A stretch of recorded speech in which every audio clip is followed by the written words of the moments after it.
This podcast is for informational purposes only and should not be considered legal, medical, or mental health advice. We speak from our personal experiences and opinions.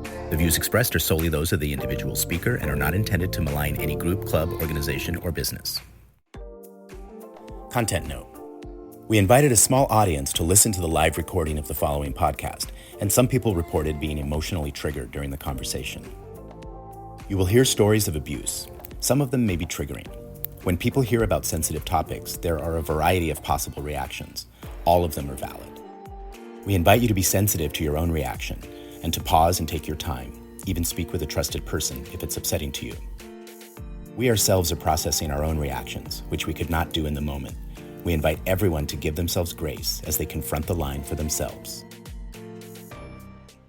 Welcome back to Confronting the Line. We are resuming our conversation with Cahn, who was a landmark forum leader, had participated in EST back in the day, and he continues to be in the world of self-development and transformation. So welcome back. Awesome. So great. Alan, you brought us right up to the point where, so you're spending years and years and years and years in this organization because it's making a difference. For that and your students and all that. And there's stuff that isn't working, and you're going to change it. You're going to change it. You're going to somehow, have the conversation. I know this is one of our, sort of back and forth, you and I, about anything can be resolved in communication. And you are that. I can attest, if you ever need a witness that is who you are to your marrow, I will be your witness. And even though we disagree about whether that's true or not, you definitely are that. And no, and I don't believe it's true. I'm just committed to that. You're committed to it. I got it. That's great. So I'm curious. So there you are. So what starts to happen that has you start to see like, hey, I maybe can't move this mountain? And I would also like you to speak a little bit too, because you did so generously share with us in the first episode. You did share with us about finding yourself doing things, with physically harming, being abusive with people, things that you would have never. Let's be clear. That was once. That was once. Okay, great.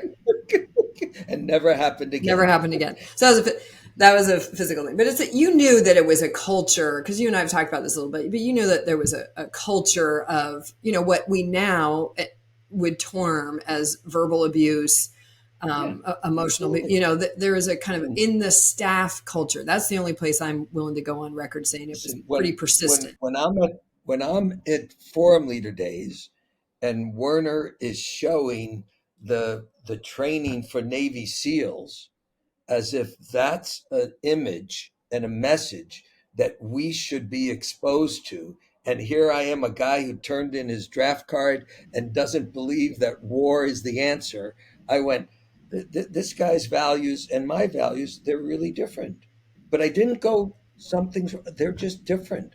That's not a video I would ever show anyone unless I was training them to be a killer and not have a conscience. Okay. But I'd never show that video to anyone who's committed to transforming people's lives. Yeah. Ever. Yeah. Ever. So why I left, I would have gone down with the ship, Anne. I know, I would have too, actually. I got kicked out. I gave my word. My wife could see that she knew it wasn't a good place for me to be. She could hear how I was being interacted with, and in the, the state that I got in, and the anxiety and the worry about making targets.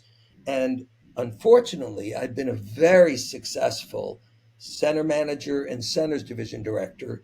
So I would be assigned to be in the centers division, and rather than leading programs. So I'm a forum leader assigned to the centers division. Gotcha. Maybe I do a little bit of training people to lead introductions like that, but that was it. And I wasn't willing to manage people the way you had to manage people in order to produce results. Gotcha. So my results were going down. And since you're measured by your results, I was put on a disciplinary action. Let's be clear. You weren't willing to manage people the way that culture demanded you manage people. Exactly. Right. Exactly. So, which again, I want to keep pointing that, folks, because you do become the culture that you're working and living and operating in. It's a human thing. So Yeah, because you do know how to produce. You produce extraordinary results, but you couldn't be you. This is where you were saying the two things come together. I can be authentic, right? Or what was the other one? I can be authentic, or I can be belong. Right. So now these are starting to come into so a I clash. I chose authenticity, and the results went down.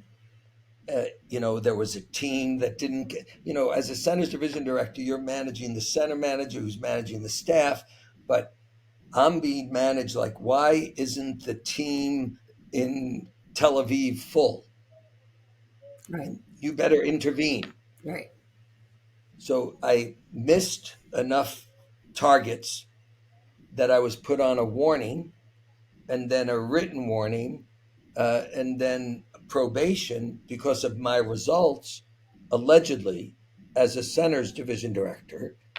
And I don't want to sound like a victim here because I'm not. And I'm saying, listen, you don't have to be a victim to have been you're victimized. putting me on a disciplinary action for not producing results. 3/4 of the forum leaders could not do this job, and they would fail. And now you're going to get rid of me as a forum leader because I can't do this job. So that's what happened. I got designated as a forum leader because I wasn't producing. Well, that was the stated reason. Really, if we take a step back, everybody there knew, except for me, that forum leader and Alan were not a good match for each other. So this, I believe, was a very useful way to have me no longer be a forum leader, because I'm the guy who keeps challenging things, saying, why are we just following? I'm an outlier. Right. Now we can use. They're causing you out. There's a whole term, cause them out. Cause them out. Anyway. So I was de-designated as a forum leader. And immediately I said to my manager, good, I'll give you notice. He said, no, don't leave.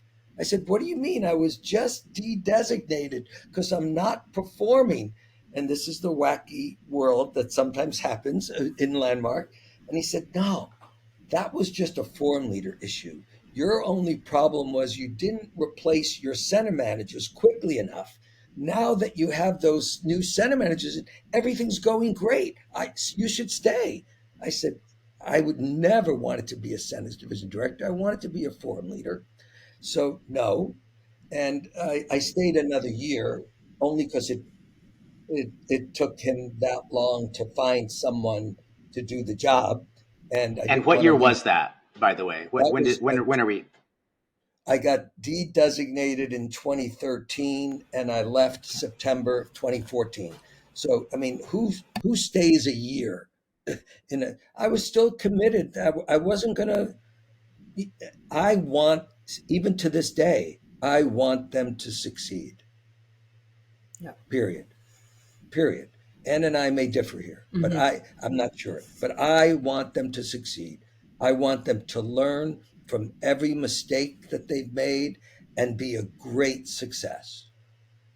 And I do believe right now that they have this, with Ann's book and all this stuff being exposed, with the cuts that have been made, with them shifting, and a new leadership, I do believe they have an opportunity for that. I don't know that they will, but I think they have an opportunity. So I left because I got de-designated. If I hadn't and although I argued that it was not fair, my de-designation was not fair. That, by the way, that's one of my values, fairness. That is not a Landmark value. Right. You look at their value, it doesn't say fairness, but that is one of my values. Yes. And they'll throw it in your face too. Your life isn't fair. Is that a good value? No, it's my value. Is it bad that Landmark doesn't have that value? No. So that's their choice. So let's take, so there you are, they're de-designating you, all that. So did you give notice? And I'm happy. I'm now happy. I got my get out of jail free card. Okay. Say a little bit more about it. So you got your get out of jail free card because now your word. Leave. Oh, because you're leaving without breaking your word.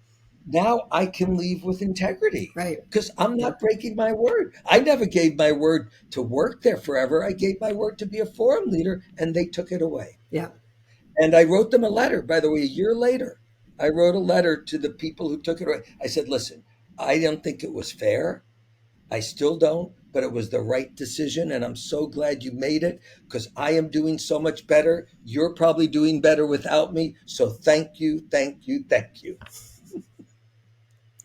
It's going to be interesting to, I hope I'm 55. I hope I live long enough to see how history judges this logic. But for those that are watching now and in the future, you just got a really inside look about why do people stay? Because we are, in whatever, in a whole particular model of integrity that says who you are is your word. So that's the other thing that gets brought in there. So you talked about authenticity, but who you are is your word. I disagree, Ann. Oh, really? That and the being a leader, that was the big shift that we were out to make. No, but who you are. But I still disagree. I think there are people who stay because they don't have a life. Oh, lots of people stay for lots of reasons. Yeah. That's their life. Yeah. I stayed. Only reason I stayed, and no one made me. I said, I'm valuing my word. Yeah. No one made me do that. No culture made me do that. I said, my word matters, and I'm not going to break this word. It's a sacred bond. And I've talked with a lot of people, Alan, that stayed for similar reasons, and in part because that's the kind of the model of integrity that is taught that you come to. It's not like you even believe it. Believing it is underestimated. You internalize it fully, and I'm not even saying whether it's right or wrong. We'll have a whole separate show about that. But I still disagree because, as you know, the way Landmark teaches integrity, breaking your word is okay.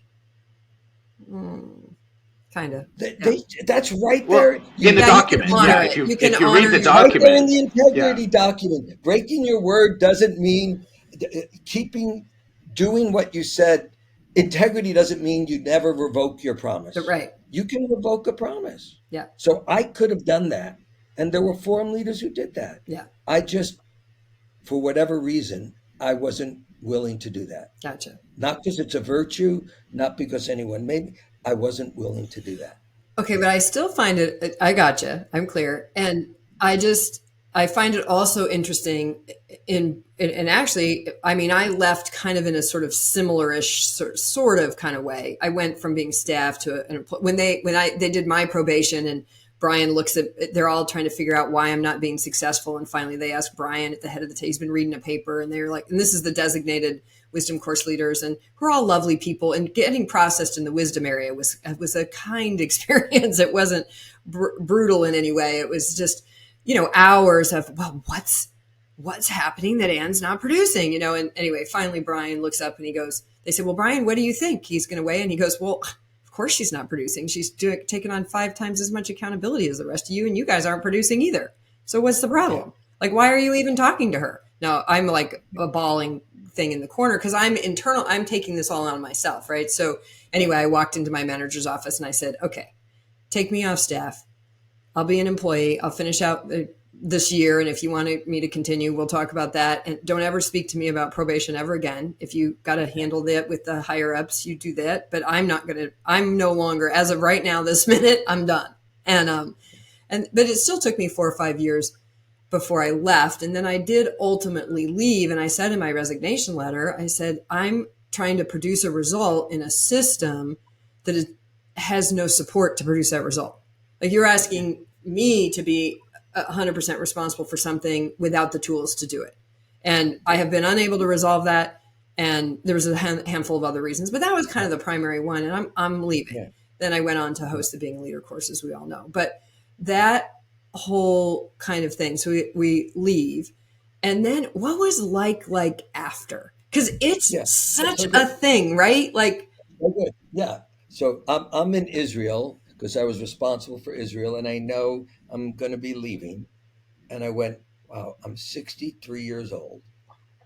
I've worked here for 31 years. I hadn't left yet. And I love being on a mission. So I need to have something that I'm living for once I leave. I have to live for something. Otherwise, it's just survival. So I had done that course that Werner and Sandy designed called the Actors Workshop for Non-Actors. Mm-hmm. And I'd done that a few years earlier and went, okay, there's the play called The Life of Alan Cahn, and it has 3 acts. And I'm now, maybe I'll live to 96. So I'm going to start my 3rd act. And I said, I need a theme. And I said, the theme of, I can still remember sitting in the hotel. I said, the theme of my 3rd act is all people are living lives of possibility and all conflicts are resolved through communication. That's my 3rd act. And I said, I'm going to wake up in the morning and live true to that. I'm going to go to bed and live true to that. Whenever I go off course, I'm going to straighten it up and live true to that. I wrote a letter, sent it out to everybody on staff that I'd ever interacted with, every leader, acknowledged what I had accomplished in my 31 years there, going on 32, what I failed to accomplish, acknowledged what I had learned, apologized for any time I had made anybody, diminished anybody.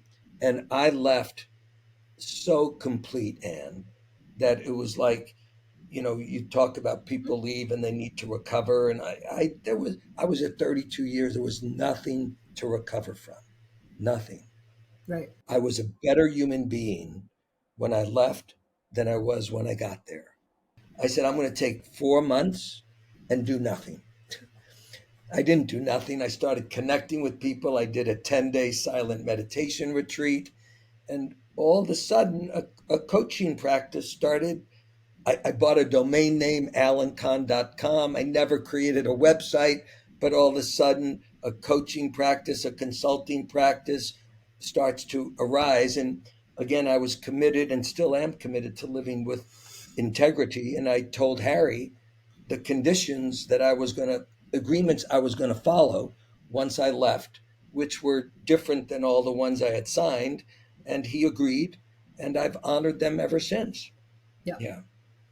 And I don't know that we want to get it. You've had a few scrapes here and there, but that it's clear that you decided who you were going to be, and you are being that. And, to me, you're making the point I was trying to make in my book. I don't, there's probably a couple more books to write to really get this point across, but I say to people, you are the source of your transformation. That's why Alan has the experience Alan has, both in being a forum leader and being a staff member and leaving and all of that stuff, because Alan was great before, during, and after. And I think that's true for all of us. And, we have different points on, we have different struggles, we have different compromises, we have different privilege that, are come into play. So we're not going to cover all that here, but I just really think what you just demonstrated was very much what I was trying to say there, which is that, to me, the biggest misappropriation that happens in that culture, whether it was intentional or not, we're not going to get into that, but is this idea that the source of your transformation is anything other than you. You get, you take those tools and you use them in the ways that you use them. You apply them in the ways you apply them.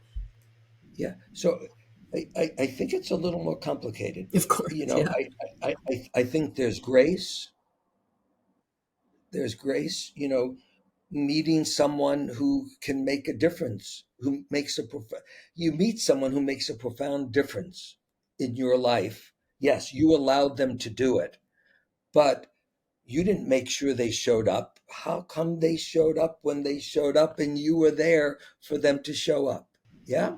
So I think it goes beyond just personal. In other words, I don't take credit for my life. My life is a product of all of the people who've contributed to me, the good, the bad, and the ugly. And I was committed that since 19, I'm on a journey, and I'm going to live a transformed life.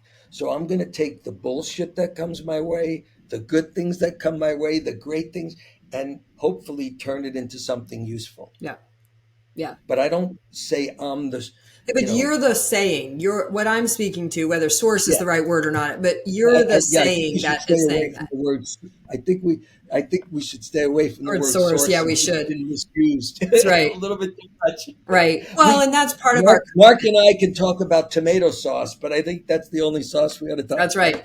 So, but you're the sayer, and you're just demonstrating that really well. So, and I'm going to acknowledge, as you know, I'm just going to say there's also a certain amount of privilege of, that's you and I've talked about this. So, and we're going to do a whole show about this with experts about it and stuff, but the experience isn't, we can say, and then we interact with how we say it, including the disadvantages and advantages we have. So anyway, I just think it's important in this day and age. That's one of the things that we're learning now, is to acknowledge our privilege. Yeah, I think so too. And I think Buddha had it right 2,600 years ago, and an updated version of it.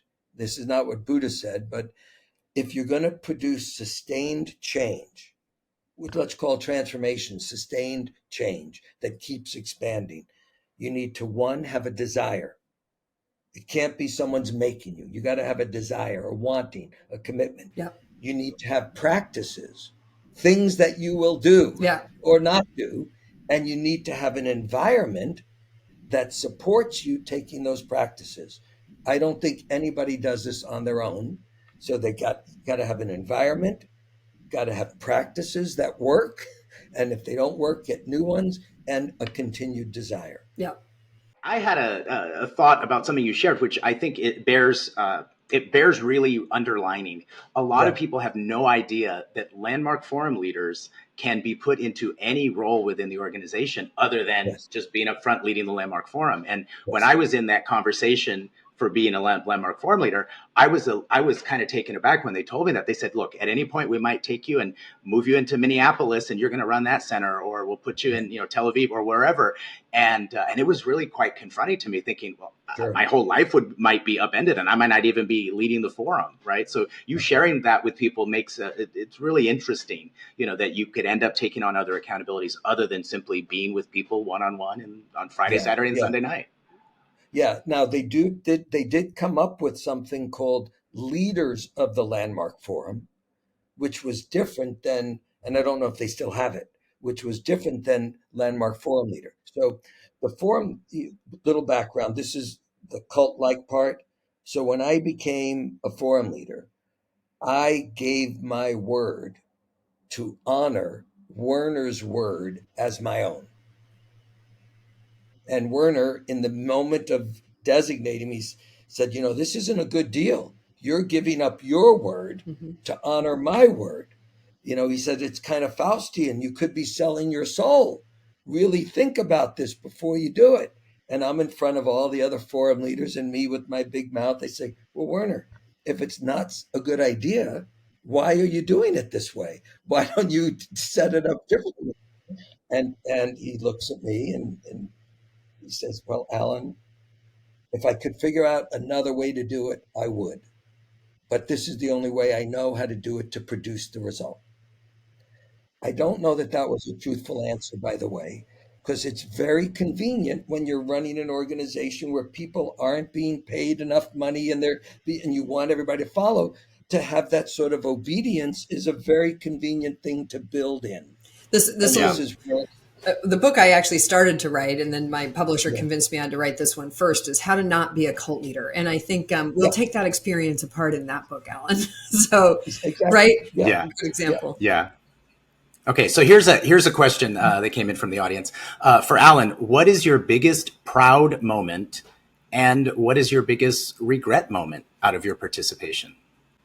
Well, I really don't live with regrets because I get things complete. But as I shared, I do regret when I put my hands on someone else's neck. That's my regret. And I don't, I don't live with a lot of pride or proudness. I live with gratitude. So I'm grateful that I had the opportunity. It moves me to make such a difference in so many people's lives. And I'm really, and also, I think I gave Landmark an amazing gift, which was one of my last acts, was hiring someone to be the center manager in London who was like a breath of fresh air and made such a difference. So convincing Landmark to hire this person, even though he was unwilling to work the hours that every other center manager worked. I convinced Joan and Harry, you need this guy, and they hired him. I had a naive notion that he's going to be so successful that you don't have to work obscene hours, and he was so successful, but the culture never changed. Right. Yeah. Okay. Yeah. Well, then you actually did replace yourself, as they say, right? At a certain point. So here's another question for Alan. Was the abuse just excused, or was it reinforced by the way the organization was structured? Well, listen, to be clear, for the last 10 years that I was there, at least, there was a policy. There was no yelling allowed, no physical, no. We had policies that stuff was not allowed. So I don't think it was excused. There was a time in the early years where, something came out. There was actually a policy came out. You cannot touch people, and yet it happened sometimes. Yeah. So there's a lot. Yeah, there's a lot about that. I was actually part of the reason that the "Do Not touch people" policy came upon for a while. Well, I shared that story in an episode with Dale Dickens. Maybe I'll share it again in the future. But there's a lot of policies, and policy does not trump culture. And this is something, as I'm starting to work in business organizations, we're seeing. So I know somebody who was being screamed at 2 weeks ago. And, this has been the startling thing for me. And this was because Alan and I had a conversation shortly after. So when the book came out, I was a lot of where I think Alan has expressed today. And I still have, there's always going to be a piece in my heart that I think hopes for their success, especially Mick. I like Mick. But but I'm way more skeptical, only because I've heard from so many people across so many domains of the organization about the verbal, emotional, spiritual abuse as we understand it today. And we'll do a show talking about what those things are, because I didn't recognize them. I didn't recognize them, but I will be honest, I also didn't see a lot of it. I had similar to Alan, I had a pretty good experience overall. I had the pressure. I mean, there are definitely days the pressure to produce the results was intense. I did get very sick. I left with an autoimmune disease that I'm still battling today and things like that. So there was huge impact on my daughter, for those of you that read the book know, and stuff like that. But that there was abuse, and this is something, and I'm going to speak for myself, and I think, Alan, you're going to tend to agree, like those of us that were senior leaders in the organization, some of us anyway, we're listening, and we're reconciling with that ourselves, and we're working to understand ourselves. How do I not know? And Alan was funny, said to me one time, I'm like, Alan, it was so much worse. It was so much worse. I don't understand, blah, blah, blah, blah, blah. And he says to me, that I love this, one of my favorite conversations. He said, Anne, you were married to a center manager. What do you mean? How did you not know? And I said, Alan, you led my forum. I've always believed in rainbows and unicorns. Like, stop. So there was this. And let's be clear. Yeah. Let's be clear. I mean, I coach people at Microsoft. I coach people I coach doctors who work in hospitals, who are abusive to the nurses. This is not a Landmark problem. This is a human being problem. And when it becomes a cultural problem, are people disciplined immediately when it happens? Are there consequences? Are there consequences? Yeah, I'm a little against discipline, but is there consequences? Human beings act like jerks sometimes. And there are some environments, high pressure ones, which allow you to be more of a jerk than you might normally be, right? Very few people act like a jerk when the sun is shining and there's rainbows and unicorns and everything's flowing. But under pressure, parts of our brains shut down, and we are animal-like. Now, I do believe, and again, I don't have firsthand knowledge, I do believe that anybody who's doing that now, if the people in charge at Landmark hear about it, there'd be consequences. That's my belief, but I have no facts. Okay, you can have some unicorns and rainbows too. Alan, what do you recommend for living a transformed life versus doing transformation? You kind of touched on that a little bit earlier. Can you say more? Right. Yeah. The way I work with people is, well, first, distinguishing who you are. Why are you here, and what does it mean to be a human being? So that's the first step.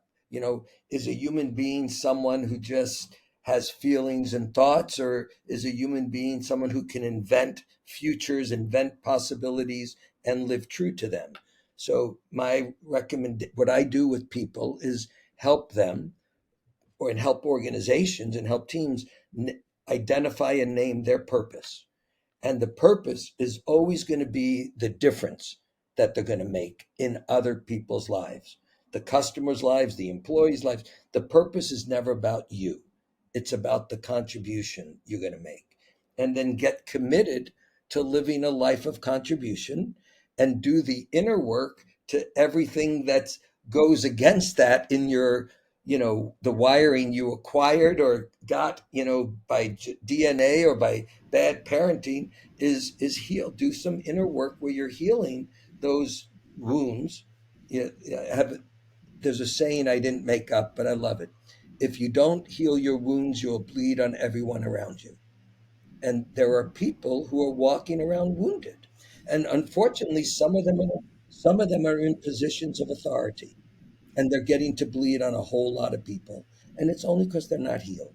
And Alan, I want to say something right here, because I've been, so after I've gotten over my sort of shock of all the, learning about all this stuff that I didn't understand or know was happening in the organization, is, where I've gotten to, I've kind of stopped the action on what my plans were and looked to use the resources I have to create some healing spaces.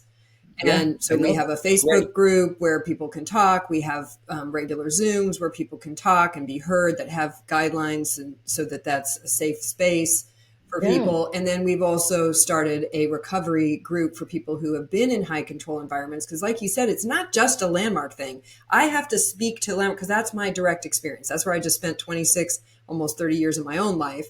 So, to speak about that is my credibility, is that experience. So I have to speak from there. But I'm talking to enough people and seeing enough to agree with you that, the things that didn't work in Landmark, they don't live only in Landmark. And so we've started a recovery group opportunity, and we're trying something totally new. We're using a gifting model as the commerce model, which is from an indigenous thing versus transactional. Like, we're really trying some different stuff. But I kind of stopped the action because I saw that as we start to talk about the things we haven't been talking about, haven't been able to talk about, either for our own reasons or because they were suppressed from an outside source, doesn't matter, that we couldn't talk about them, and we try to walk away and we try to leave that, and that's fine, we can do that. But here's the problem I've discovered. They don't leave us. The wounds don't leave us. I can try to leave the wound, but the wound does not leave me. So if it's coming up, I need some healing. Stop and do that with people. This is going to be in my How to Not Be a Cult Leader book. Do it with people who have training for that. That's why I went and got Rachel Bernstein, even though I have thousands of hours of working with people to be complete, and very effectively and successfully. But in terms of some of the stuff we're dealing with now, I wanted an expert who had the therapeutic background, the educational background. So we'll put all this in the show notes, these resources. But I think one of the big mistakes that Landmark has made, this is one of my big ones, is by poo-pooing psychotherapy, poo-pooing everything else.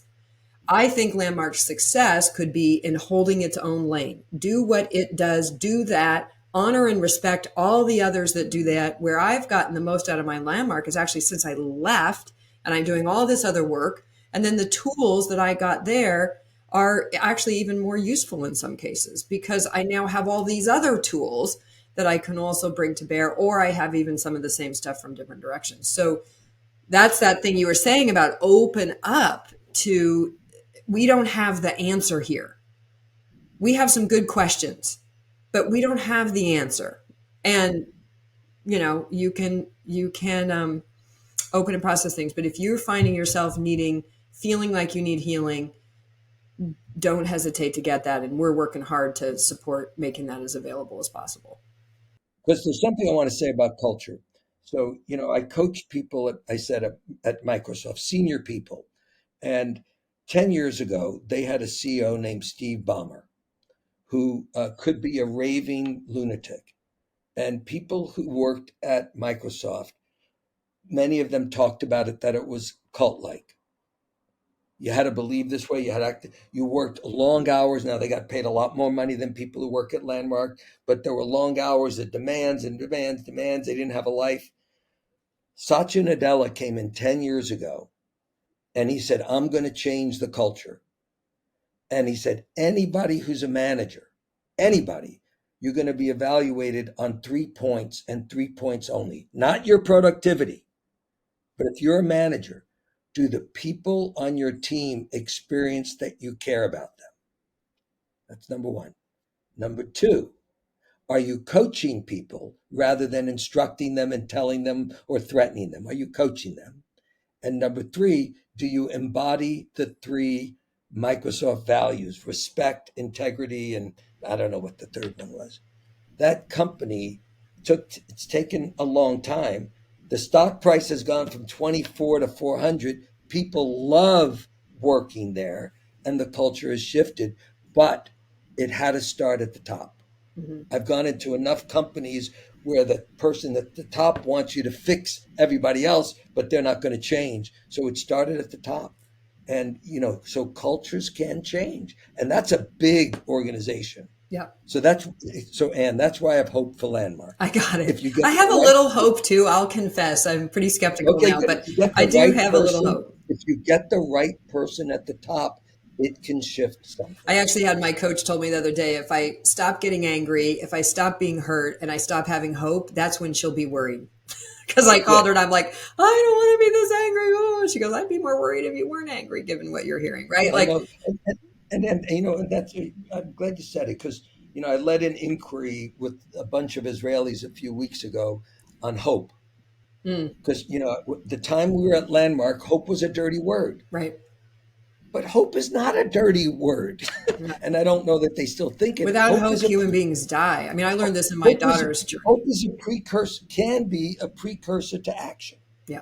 To action. Yeah. Anyway. Okay, I digress. Okay, well, so Alan, there were so many acknowledgments in the stream, and really just people saying that it was opening them up, that to hear someone like you, someone who had been a forum leader, someone who was so powerful in the organization, saying some of these things out loud that many of us kind of already knew. Okay, so here's a bit of a long question. All right. Okay. Do you think Landmark will ever get that this is no longer acceptable, own out loud what did not work, and move forward cleanly and possibly survive? Changing to move with the culture by going onto Zoom is not enough without addressing the underlying muck that has never been owned. Where the heck is the integrity? So a couple of things. As soon as Anne's book came out, and I knew that I was in the acknowledgments, and I had no problem being in acknowledgments because I agreed. I did ask you ahead of time. Yeah, exactly. No problem. I agreed. I wrote a letter to the then CEO and the future CEO. And I said, listen, you guys, I know I'm acknowledged in Anne's book. I want you to know. I didn't know. Anne and I have done a lot of projects together. This book was not one of them. However, I agree with everything that I read in the book. I don't think there's anything wrong with it. And I have some ideas for how you can turn this book into a net plus for Landmark. So I wrote that to the CEO and the incoming CEO. Within 2 days, 2 hours, they responded. And I've had now 2 calls with the new CEO. And he swears, and I believe him, his commitment is they're going to clean up whatever needs to be cleaned up. I told him he's got to go one step further. I said, you got to acknowledge all the stuff, including the stuff that Werner did. You got to acknowledge the stuff. Yeah, you got to do both. You can't just clean it up. We know that you have to clean up a mess when you've made a mess. And one of the steps is acknowledging. I don't know that he'll do that. I don't know that he won't do that, but I agree with the person who made that comment. They can't create something new. He said to me the other day, we can't tell people we're reinventing Landmark again. Why? Because we've said that so many times. It's like the boy who cried wolf. We have to demonstrate it, not announce it. So, and again, I do think part of cleaning it up is acknowledging the mistakes. But that's my view. I may be wrong. It's acknowledging mistakes, but there's also a kind of a level of learning that needs to be done. And I'm only mostly discovering that, Mick, if you're listening in the future, because I'm in the middle of doing that learning myself right now. Because as a result of my book, literally hundreds of people are calling me and contacting me and telling me their stories. And so honestly, they should put me back. I don't want to be on their payroll, but they should put me back on the payroll because I feel like I'm doing a lot of their cleaning up. But it's hard to hear, but then we also have to respond to what we hear. We have to do the hard. I mean, I remember when George Floyd was killed, and I started to learn about racism and where I was participating in racism in ways I had no idea. That is deep work, and that's the kind of work that needs to happen. It's not just like we recognize some bad things happened here and there. It's like, wow, we have been. I mean, you and I know we do culture change. What it takes to shift culture is this enormous commitment, deep time. I believe Mick when he says what he says. I have some skepticism about whether Mick really knows the journey. Now, of course, how would he know the journey? So, but we'll find out. We'll find out in the coming years. What I know I do know he's very open to getting advice. Mm-hmm. I know that because he listened to me. So we had a comment with regard to the culture of screaming. A person who had been on staff responded, "It got better, but staff were still screamed at. The only reason I was never touched was because the yelling was always over the phone." Are we, well, we hear this hard stuff, and then, the thing is, you got to hear it and not just get it. You have to hear it and then go with your own sources and resources. I always joke, I have a therapist, a spiritual teacher, and a witchy woman that I work with, and an address book full of people like Alan and Mark. Right. And, 100 more amazing people that I'm constantly sorting this stuff through with, because you've got to go well, wait, how did that happen that happened? What is this culture really? Where did that come from? And that's why I named my book what I named it, because it was the earlier parts. I'm a lot further along than I was even the day that book was published in March. But in that journey, like, wait, I don't understand. Why is this going? And what is the lens that I'm missing? So I was looking through the question that so many guests, so many people had asked me for years and years and years and years, and even told me, you're in a cult. And I'm like, well, wait, am I? Well, wait. And then read my book to see how I answer the question for myself. Yeah. So one thing I know, as you mentioned, there were a lot of layoffs at Landmark. Yeah. What I've heard is they're hiring people. They're hiring career coaches to work with people to help them get their next job. The people who left are thanking Mick. They said, I've been in places where I lost a job. I've never lost a job so compassionately and so lovingly and with so much support. So that speaks volumes to me, how you're taking care of the people that you can no longer afford to keep on your payroll. It speaks volumes. And I'm going to withhold a little skepticism for the totality of that. But and as I have offered before, if Landmark would like to be a sponsor for the recovery group, we are accepting sponsors if they want to actually contribute to people who are seeking healing. Because oftentimes to get healing, you can't get it in the same place where the damage occurred, even if that place changes. You have to get away and then you can come back, but you do need to get out of, I mean, this is a trauma recovery thing, right? But you have to get out of the place you experience the damage, do the healing, then you can come back and do the work with that place. So, but Anne, I'm curious, what is your view if there are 20 people who worked at Landmark and left and thought it was the best experience they've ever had? It prepared them for careers, starting a business. And then there's 20 people who left. I'm just making up these numbers. Right. I was traumatized there. And they had the same managers. Why do you think some left with the experience that I need to be healed and some left with the experience that they're grateful? What do you think is the difference? Well, most of the people I know they're asking for healing also are grateful. So I think the two things can be true together. Good. So first of all, let's have some who don't need healing. And I'm just going to speak from the people who have been talking to me. So mostly it's not the same people. I found that I did the Landmark Forum with a guy named Alan Cahn, and I didn't, I may have, I don't know if you've been listening to the work with Dr. John Hunter. We're going to be talking with him. I did. I disagreed with some of the stuff, but I listened. I understand, right? So I think that I do think that there's a lot about who. I think that Landmark had a kind of culture in a way, I think in its intention to be open, that allowed perpetrators and predators into its environment, and they overlooked warnings. So I don't think the 20 people necessarily were interacting with the same person. I also think that the culture, but hang on, let me answer. The other thing is I think that just like 20, 30 years ago, it was okay to slap a woman on her ass without asking. I think there was abuse and verbal abuse and things that were acceptable in times. In fact, I looked up today, I was looking up something about, is it possible for someone to traumatize others without being traumatized, was a question I asked ChatGPT today. So in preparation for this, but one of the things, and the answer was really surprising. One of the things is there's culture and social norms. In some cultures or social groups, behaviors that might be considered traumatizing in one context may be normalized, leading the perpetrator to view their actions as acceptable. I think that has gone on a lot inside of the Landmark culture. That things you're answering a different were acceptable question than the one I asked. So I'm curious, and I'm in the inquiry. Yeah. And, I'm reading Man's Search for Meaning by Viktor Frankl, which I used to share about with everybody, but I'd never read it. Okay. So this guy spent 4 years in 3 concentration camps, psychiatrist, age 24, separated from his wife who was pregnant, didn't even know what happened, whether she was dead or alive, came out untraumatized. Now, how did he do that?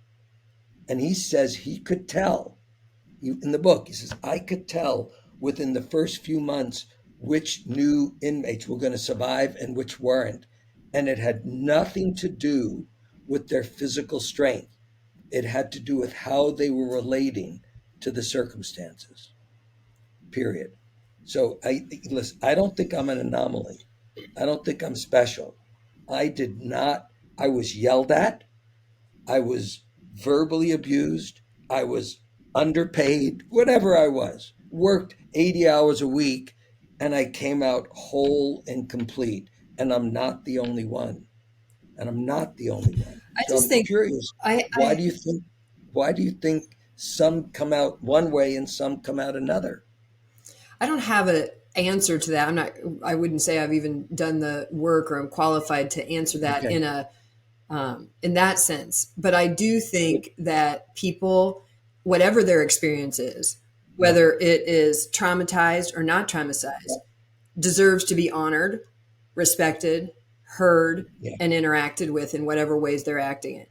So we are learning so much about trauma, and the body keeps the score. Like, we are learning. And as you know, because my journey with my daughter, I've been in a deep dive. So I think I don't know the answer to your question. I also don't know that the answer is the answer, because the truth is people experience how they experience, and what there is for them and their journey to deal with is theirs. And it is it's real. It's real. Oh, please. Anyone listening, if you think I'm saying it's not real, that is not what I'm saying. Not what I'm saying. I just, if I'm going to be part of a conversation, I want it to be balanced. Absolutely. And there's both sides. Right. There's both sides. Yeah. I am not denying the abuse that people experienced, and I'm not blaming anybody for their experience of feeling abused at all, ever. I think as we move on in the conversation, it's going to be so great to actually be with that question, because right now it's a little tough for folks to even think about that. Like, well, how is it that some people are totally complete and others are like messed up? Wow. And it's a great question for us to look at. But here's my caution and I saw about it on your page, and I saw it on your page, when you first, people started saying, I loved Landmark. I came out, who, and it was just like arguing over who was right. And obviously they're both right. And that is a culture where people were abused. And I think as more and more and more and more information comes out, there's a lot about Landmark and its history that has been hidden and suppressed. It's coming. It was, for me, part of the other reason for writing my book was a bit of an amuse-bouche warning, because I know about stuff that's going to be coming out. And there is. Do you think you know about stuff that I don't know about? No, I don't. But I think we're not going to talk about it here. So future episodes, Alan, future episodes. Right. But my point is that as we continue, and I don't think this is true even with Landmark. I think this is true with a lot of things. History bears this out. We look back and we go, oh my God. I mean, we're finding out how many of the structures we regard as totally normal. I was listening to Stacey Abrams today talk about the Electoral College and how that's completely based in a racist, practice, blah, blah, blah, blah, blah. So when we learn this information, we have to adjust our perspective and our point, or we have the opportunity, whether we do or don't. The one thing I'm concerned with, and I've used the Viktor Frankl quotes myself. I haven't read the book yet. It is on my list, but is that some people interpret that as, well, I felt traumatized, so something's wrong with me, and now I'm ashamed. I have shame. Never. And that's the thing that I'm somewhat speaking up for those that have been unable to speak. And I speak up for them too. Yeah. And so it's really important to me that it's really clear, like, hey, if you had an experience of being traumatized or brutalized or whatever, we can throw in any terms you want. I think it's bad to try to stop using terms because we think it has us not feel good. Part of learning to be with our feelings is learning to be with all that. Sure. But I've talked to a lot of people who are, definitely really grappling with long-term health, mental health, and physical health impacts from their interactions with this organization. I've found dozens and dozens and dozens of lawsuits now, but there is real evidence that this kind of stuff. And I got to stop you. Millions of people have done Landmark. Millions. At least 1 million. I don't know. Yeah, we don't know.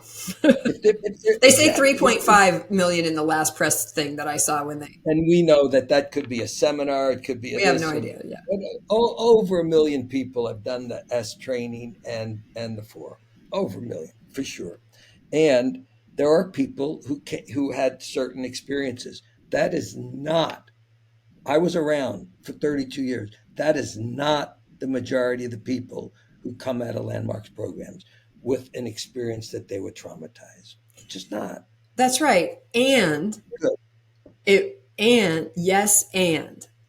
yeah, I say that too. I was around for 26 years and I did not, I've said it again and again and again. I did not witness somebody being physically assaulted. I did not witness. Now I'm starting to remember, and I am starting to remember some things that I saw that I had suppressed. So again, screaming, yelling, different kinds of things, but whatever. That's my journey. I'm deconstructing. I'll keep sharing it on. That's why I started a show, was to talk about that.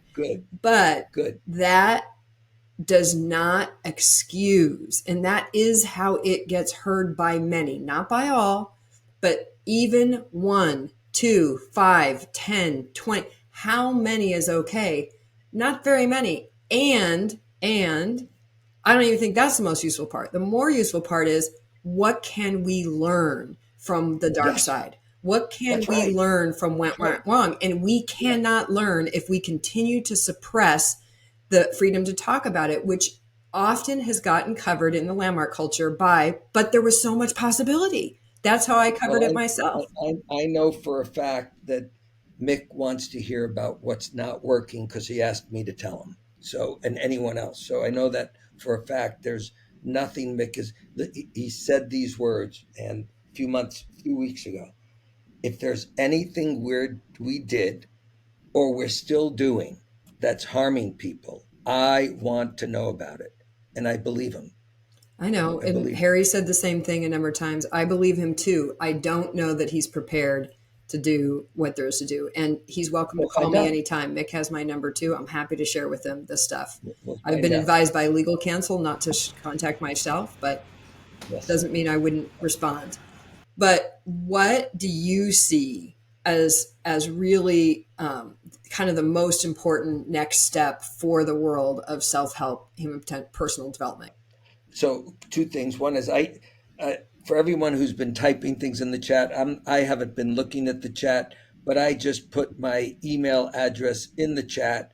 If any of you want to reach out to me, if anything I said offended you, if you disagree with anything, if you think I need to know something that I don't know, just reach out to me. I'm an open book, and my inbox is open as well. So that's number one. Number two, I have no idea. No idea. It's not something I think about. What I think about is, how can I be the most useful human being that I can be? But I don't think about starting movements, other this or whatever. And so I have nothing intelligent to say. Yeah. Thank you. Well, I think you said plenty of intelligent stuff today that and for years to come, probably long past when you and I are here, hopefully this will be around and folks will will take what they take from it. So thank you for taking the time today, and thank you for having this conversation. I do need to say this one thing, because I see it now repeating. Listen, there are people who their experience of working there or assisting there left them traumatized. I know that. I'm not denying that. And that can be healed. There's post-traumatic stress disorder, and post-traumatic growth. So that you've had trauma does not scar you for the rest of your life. It doesn't need to. You and I know about plenty of modalities that can help people heal. Absolutely. Absolutely. Yeah. And that's why we're committed to providing that. The one thing that I just want to add to it is, it's not a good idea to go to the place you were traumatized to get healing. Oh, no. Landmark doesn't heal people of trauma. Exactly. Yeah. But there's, anyway. That's not their mission. It's not their mission, but it has, Alan, let's be honest. I had somebody call me to the forum like 2 months ago, and that was her whole concern, is that they were like, you don't need to do therapy, do this. No, do your therapy and do this. Although I don't recommend the forum. Just so you know, I worked there 32 years. I never told people not to. No, you didn't actually. I will say that. That's why I'm saying it's very much about who was there. There's a lot of autonomy in there. And I actually know that because in our forum, we had somebody who, came up with a very, very traumatic experience. You do actually have training to be with that, which most forum leaders do not. That's one of the big things I would put in, Mick, if you're listening: trauma-informed training, real trauma-informed training, not by people with landmark distinctions, by people with trauma distinctions.